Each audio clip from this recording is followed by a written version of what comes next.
Welcome to the Mint Newsroom. This is Bhuma Srivastav and we are here today to discuss the last 10 years of Reliance Industries under Mukesh Ambani. The last 10 years have been marked by unprecedented family rivalry, regulatory probe and a lot of other factors going against the company along with forays in uncharted territories. We have with us today a national corporate writer, Aveek Datta, who will tell us more about how the last 10 years have been for this conglomerate. Hi Aveek. Hi. Could you tell us a little bit about the last 10 years of the journey and how it has been in the whole life cycle of Reliance in the last 45 years? What has it gained? What has it lost in its journey? Well, clearly the last 10 years has been characterized by a further strengthening of the petrochemical and the refining businesses that actually started under Mukesh Ambani's father, Dhirubhai Ambani. So these two businesses have clearly become stronger and perhaps more than ever before. However, these 10 years have also been very different from the preceding period in the sense that a lot of new businesses have been entered into. So you have telecom, you have financial services, you have retail. These are businesses that Reliance was not typically known for. It was more of an energy focused business looking into backward integration from textiles to hydrocarbon exploration.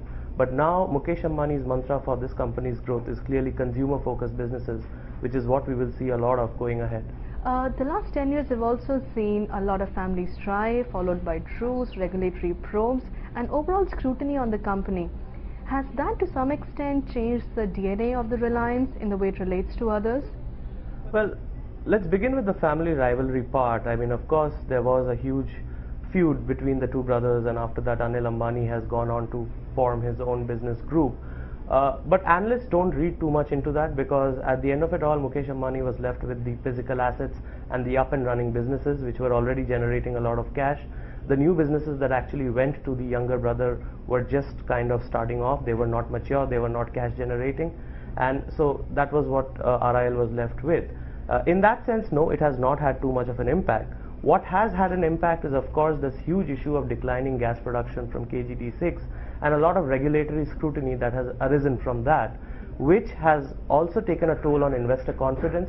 If you see the company's stock price over the last couple of years, it has slid considerably, and which is something unprecedented. I don't think there has been such a sharp fall in RIL stock price ever before, but that has clearly happened. So I think that is a cause of concern for the company, the regulatory scrutiny. If one were to compare the first 10 years of Dhirubhai versus the first 10 years of Mukesh Ambani, who's had an easier run, who's had it harder, and which do you think of the two is a better leader? Well, undoubtedly Dhirubhai has had a more difficult time, because when he was starting off with Reliance, he did not have the benefit of formal education, he did not have the benefit of financial investors backing him, and he also did not kind of he was operating under a license Raj era, let's not forget that. I mean, getting approvals from the government wasn't an easy task. So Mukesh Ambani has not had to deal with any of it. I mean, he's educated, he's an engineer, went to Stanford, and he has financial investors willing to invest in RIL. He has a huge talent pool working for him. So in that sense, I would think that Dhirubhai has definitely had the tougher sort of a time starting the business. But where Mukesh Ambani probably may have found it tough is to actually live up to the legacy of Dhirubhai Ambani, who actually started the equity cult in India as we know it today. So inheriting the businesses is one thing, but to see them through, to see them to bigger heights of growth is very difficult. And of course, now Mukesh Ambani wants to demarcate his own territory by growing these new businesses. So one needs to see how he kind of does that. Coming to the question of who is the better leader, I think that's a very difficult one to answer and depends on what are the parameters that one takes to judge a better leader. But there is one thing which all analysts and past and present officials of RIL say, is that Dhirubhai, because of his struggling days, had this connect with the masses. He had that human touch. He could speak to anyone, starting from a driver to a MNC CEO, and extract and gather the information that he wanted and use it for his benefit in his business. Mukesh Ambani, on the other hand, seems to be a bit reserved. He's not too socially seen apart from the annual general meeting and all. But having said that, people who work for him say that he's extremely motivational, a good leader, and while he works hard himself, he expects everyone around him to give 100% as well, which are clearly the hallmarks of a good leader. Fair enough. If Mukesh had to do this all over again, if the last 10 years had to be relived, What do you think he could have done differently?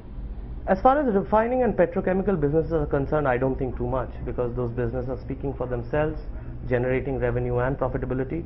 The retail business is something that I think, an analyst think that he could have handled a bit differently. Instead of looking to get into too many formats, maybe he could have streamlined his focus into 2 or 3 formats, grown them to a certain size and scale, and then looked at further diversification into other areas of retail. But I think that has backfired a little bit. Of course, let's not forget that there has been a lot of global uncertainty in that period as well, which has impacted business. The other thing that Mukesh Ambani could have done better probably is to mend the relationship with the government. They don't have an easy relationship with the government at all at the moment. And as everyone knows, in any country, if you have to do business, you have to have certain amount of cordial relations with the government, which is lacking, and which investors and analysts are very worried about. So, which is, I think, something probably he should have done differently. Thank you so much, Aveek. That's all we have on our overview of the last 10 years of Mukesh Ambani at the helm of Reliance Industries. As we spoke before, they have been very eventful, packed with news, packed with action of all kinds, good and bad. And if the news was anything to go by, with RIL's 4G foray lined up, with their defense thing lined up, the next 10 years are going to be just as much fun. Thank you.